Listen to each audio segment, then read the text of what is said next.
नमस्कार दोस्तों, स्वागत है आप सभी का आरआरबी मैथ की 94 में। और मैं हूं अनिल कुमार। दोस्तों आज हम बट्टा यानी डिस्काउंट पार्ट 7 और टाइप 7 बट्टा प्रतिशत ज्ञात करने के आधार पर क्वेश्चन को आज हम हल करेंगे।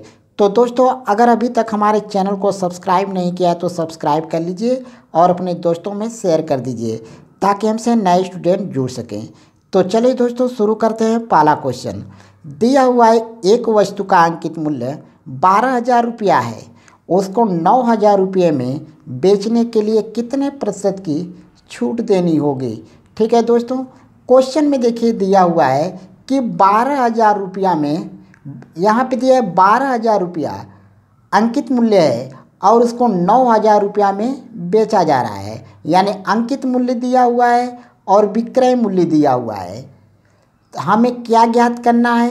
बट्टा ज्ञात करना है, यानी छूट ज्ञात करना है। कह रहा है कितने परसेंट छूट देना होगा। तो हम सबसे पहले क्या काम करेंगे, यहाँ पे दिया हुआ है कि जो अंकित मूल्य है दोस्तों उसको पहले लिखेंगे। तो अंकित मूल्य कितना है? 12,000 रुपया है। हम इसको 12,000 लिखेंगे और गुणे कह रहे कितने प्रतिशत, तो कितने प्रतिशत, मान लीजिए x प्रतिशत, मान लीजिए x प्रतिशत हमें छूट मिल रहा है। तो x परसेंट का निकालेंगे तो x बटे 100 होगा। और हम कहे हैं कि जब बट्टा होगा ना तो इसमें से घटा करके लिखेंगे, यानी 100 में से x घटा लेंगे तो 100 माइनस x बटे हम क्या लिखेंगे? 100 लिखेंगे। यानी 100 माइनस x बटे 100 लिखेंगे। यहाँ पे हम यही चीज़ लिखेंगे 100 माइनस x बटे 100। और फिर कह रहा है कि इसको 9,000 रुपया में बेच दिया गया। तो बराबर लिख करके यहाँ पे लिखेंगे 9,000 रुपये, क्योंकि 9,000 रुपया में बेचा जा रहा है। तो यहाँ से क्या काम करेंगे, अब काटेंगे। यहाँ पे 12,000 है, यहाँ पे 9,000 है। तो यहाँ पे 3 जीरो से हम 3 जीरो पहले काटेंगे। और यहाँ से जब हम काटेंगे 12 और 9 को काटेंगे तो कितना होगा? 3 चौके 12 और 3 त्रिके 9 हो गया। अब इसके बाद हम 4 से काटेंगे 100 को, तो 4 दूना के 8 और 4 पच्चीस 20, 25 हो गया। और 25 का हम 3 में गुणा कर देंगे। यहाँ पे बचा कितना? 100 माइनस x बचा और 25 का 3 में गुणा कर देंगे। 25 तिहाई कितना हो गया? 75 हो गया।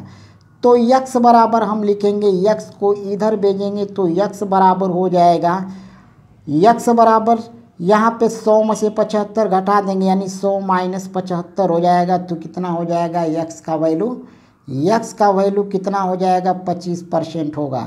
यानी 25% आपका दोस्तों आंसर होगा। तो दोस्तों मुझे उम्मीद है कि आप इस क्वेश्चन को अच्छे से समझ गए होंगे।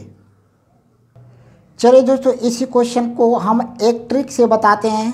वह ट्रिक बहुत आसानी से आप हल करोगे। अगर ट्रिक आप जान जाते हैं तो बहुत आसानी से हल कर दोगे। तो यहाँ पे दिया हुआ है कि 12,000 रुपया है, या 12,000 रुपया दिया हुआ है अंकित मूल्य है और 9,000 रुपया इसका विक्रय मूल्य है। तो हमें बट्टा पूछ रहा है। जब बट्टा पूछे तो क्या करेंगे? 12,000 में से 9,000 घटा देंगे तो कितना हो जाएगा? 3,000 बचेगा। हम 3,000 को ऊपर लिखेंगे और कितना अंकित मूल्य दिया हुआ है? 12,000। तो 12,000 को हम नीचे लिख देंगे, यह 12,000 हो गया और गुणे 100 कर देंगे। यहाँ पे जब 100 करेंगे तो ये 3 जीरो से 3 जीरो कटेंगे और 3 से कटेगा 12, 3 चौके 12 और 4 से काटेंगे 100 को तो कितना बार में कटेगा? 25 बार में कटेगा। यानी 25% हमारा आंसर हुआ। ठीक है दोस्तों, इस प्रकार भी एक क्वेश्चन हल हो जाएगा। बहुत आसानी से हम हल कर सकते हैं। चलिए दोस्तों नेक्स्ट क्वेश्चन देखते हैं। दिया हुआ है किसी वस्तु का अंकित मूल्य 5,000 रुपया है, उस वस्तु को 4,000 रुपये में बेच दिया गया, तो वस्तु पर कितने प्रतिशत बट्टा होगा। दोस्तों हम इस क्वेश्चन को ट्रिक से ही हम हल करते हैं। पहले क्वेश्चन में हम बेसिक बताए हैं, देख लीजिएगा। हम यहाँ पे ट्रिक से इसको बता रहे हैं। जैसे 5,000 रुपया अंकित मूल्य दिया हुआ है, 4,000 रुपया क्या दिया हुआ है? विक्रय मूल्य दिया हुआ है। तो हम क्या करेंगे कि 5,000 में से 4,000 घटा देंगे। तो 5,000 में से 4,000 घटाएंगे कितना होगा? 1,000 होगा। और 1,000 बटे जो अंकित मूल्य दिया हुआ है उसको हम बटे में लिखेंगे। बटे में क्या लिखेंगे? अंकित मूल्य कितना दिया है? 5,000। ठीक है दोस्तों, तो हम यहाँ पे 5,000 लिख देंगे। अब इसके बाद हम 100 का गुणा कर देंगे। जब 100 का गुणा करेंगे तो यहाँ पे 3 जीरो से यह 3 जीरो कटेगा और 5 से हम 100 में भाग कर देंगे तो 5 दूना के 10 यानी 20 बचेगा, यानी 20% हमारा आंसर होगा। तो दोस्तों मुझे उम्मीद है कि आप इस क्वेश्चन को अच्छे से समझ गए होंगे। चलिए दोस्तों नेक्स्ट क्वेश्चन देखते हैं। क्वेश्चन नंबर 3 दिया हुआ है 7,000 रुपया अंकित मूल्य की घड़ी छूट देने के बाद किसी ग्राहक के द्वारा 3600 रुपया में खरीदा जाता है। यदि पहली छूट 14.2/7% की दी गई हो तो दूसरी छूट क्या होगी। दोस्तों यहाँ पे पहली छूट दिया हुआ है 14.2/7% और हमें दूसरी छूट ज्ञात करने के लिए कह रहा है। ठीक है दोस्तों, तो हम सबसे पहले इस क्वेश्चन को हल करने के लिए सबसे पहले हम एक बार क्वेश्चन को आसानी से पढ़ेंगे, यानी इसको समझेंगे अच्छे तरीके से। कह रहे 7,000 रुपया अंकित मूल्य की घड़ी छूट देने के बाद किसी ग्राहक के द्वारा 3600 रुपया में खरीदा जाता है। यदि पहली छूट 14.2/7% की दी गई हो तो दूसरी छूट क्या होगा। सबसे पहले जो अंकित मूल्य दिया हुआ है उसको हम पहले लिखेंगे।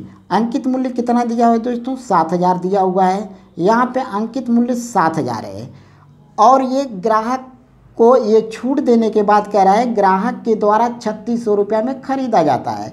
तो हम यहाँ पे बराबर करके लिख लेंगे 3600 रुपया, यहाँ पे 3600 लिखेंगे और कह रहा है यदि पहली छूट जो है 14.2/7% है। तो सबसे पहले हम 14.2/7% का जब होल वैल्यू पता कर लेते हैं तो इसका होल वैल्यू कितना हो जाएगा, 1498 और 200 हो गया, यानी कितना हो जाएगा, इसका हो जाएगा 1/7 हो जाएगा, 1/7। और यहाँ पे छूट दिया हुआ है तो हम घटा करके लिखेंगे कितना हो जाएगा 6/7। तो हम यहाँ पे दोस्तों हम लिखेंगे 6/7 और कह रहे दूसरी छूट क्या होगी, तो दूसरी छूट हम मान लेते हैं x% है। तो x% का जब होल वैल्यू निकालेंगे तो कितना हो जाएगा 100 माइनस x/100 हो जाएगा। तो हम यहाँ पे लिख लेंगे गुणे 100 माइनस x/100। ठीक है दोस्तों, अब हम क्या काम करेंगे, अब यहाँ से हम काटेंगे। अब यहाँ पे देखिए 3 जीरो दिया हुआ है, यहाँ पर भी 3 जीरो दिया है, तो 3 जीरो से पहले 3 जीरो हम ख़त्म कर देंगे। सॉरी, यहाँ पे 2 जीरो दिया हुआ है, यहाँ पे 2 जीरो दिया हुआ है क्योंकि यहाँ पे 3600 रुपया दिया हुआ है। तो हम यहाँ से 2 ही जीरो काटेंगे, यहाँ से 2 जीरो काटेंगे और इसमें से 2 जीरो कटा और 1 जीरो इसमें बचा तो 1 जीरो यहाँ से कट जाएगा, 1 जीरो को यहाँ से काटेंगे। अब देखिए, अब हम 7 से 7 को काटेंगे, 7 कट गया। अब इसको 6 से काट दीजिए 36 को, तो 6 6 के 36 हुआ, यहाँ पे 6 हो गया। तो यहाँ पे क्या बचा 100 माइनस x बचा और यहाँ पे नीचे 10 बचा है और यहाँ पे 6, तो 10 का हम 6 में गुणा कर देते हैं तो 10 6 कितना हो गया 60 हो गया। तो x बराबर कितना होगा, x को इधर भेज देंगे 60 को इधर भेज देंगे। तो यहाँ पे यानी 100 में से 60 घट जाएगा, तो 100 में से 60 घटेगा कितना बचेगा 40 होगा, यानी 40% तो आपका आंसर होगा। ठीक है दोस्तों, 40%, ये जो 40% होगा दूसरा छूट होगा। तो दोस्तों मुझे उम्मीद है कि आप इस क्वेश्चन को अच्छे से समझ गए होंगे। चलिए अगला क्वेश्चन देखते हैं। दिया हुआ है 2000 रुपया अंकित मूल्य वाली कोई वस्तु 3 लगातार बट्टा देने के बाद उसे 1080 रुपया में बेच दिया जाता है। यदि वे बट्टा क्रमशः 20%, x% और 10% हो तो x का मान ज्ञात कीजिए। हमें यहाँ पे x का मान पूछ रहा है। सबसे पहले दोस्तों यहाँ पे अंकित मूल्य क्या दिया हुआ है 2000 रुपया दिया हुआ है, तो हम यहाँ पे सबसे पहले क्या लिखेंगे 2000 रुपया लिखेंगे और इसके बाद उसको जो है 1080 रुपया में बेच दिया जा रहा है। तो यहाँ पे 1080 रुपया बराबर करके लिखेंगे। फिर कह रहा है कि यदि वे बट्टा क्रमशः 20% दिया हुआ है तो हम 20% का जब होल वैल्यू निकालेंगे तो 20% का कितना होगा, 20% का 1/5 होता है और यहाँ बट्टा दिया है तो घटा कर लिखेंगे तो कितना हो जाएगा 4/5 हो जाएगा। उसी तरह यहाँ पे x% दिया हुआ है तो x% का निकाल लेंगे, तो x% का निकालेंगे तो कितना हो जाएगा, यहाँ पे ये हो जाएगा 100 माइनस x हो जाएगा अब बटे 100 हो जाएगा। उसी प्रकार 10% हमें यहाँ पे बट्टा दिया हुआ है, तो इसका कितना हो जाएगा, इसका 9/10 हो जाएगा। हम यहाँ पे घटा के डायरेक्टली लिख दे रहे हैं। अब वही चीज़ हम यहाँ पे लिखेंगे, हमें यहाँ पे x का मान निकालना है, तो यहाँ पे हम क्या काम करेंगे, यहाँ पे 4/5 लिखेंगे और यहाँ पे लिखेंगे 100 माइनस x/100 और गुणे, इसके बाद 10% बट्टा है तो यहाँ पे 10% का निकाला है 9/10 होगा, तो यहाँ पे हम 9/10 रख दिए। अब यहाँ से देखिए हम काटेंगे, यहाँ पे 3 0 है तो 3 0 से यह 3 0 ख़त्म कर देंगे। अब इसके बाद यहाँ से हम काट देंगे, यह काटेंगे तो कितना हो गया, हम यहाँ पे तो 4 है, अब 4 से चलिए काट देते हैं, इसको 4 से काट देते हैं तो कितना हो गया, 4 दूना के 8 हो गया और 4 से 4 28 270 हो गया, 270 हो गया। और यहाँ 9 से काट देते हैं तो 9 3 27 हो गया, यानी 30 बच गया। यहाँ पे 30 हो गया और 2 से अगर काट देंगे, 2 से काटेंगे तो कितना हो जाएगा, 15 हो जाएगा। यहाँ पे 15 हो जाएगा।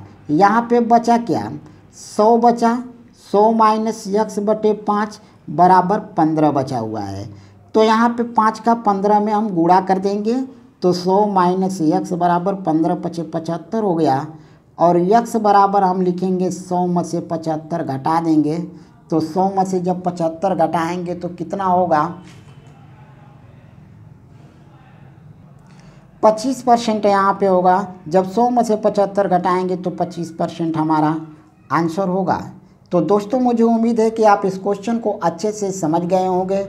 तो दोस्तों हमारे वीडियो को लाइक कीजिए, सब्सक्राइब कीजिए और बेल आइकन की घंटी को प्रेस कर दीजिए। धन्यवाद।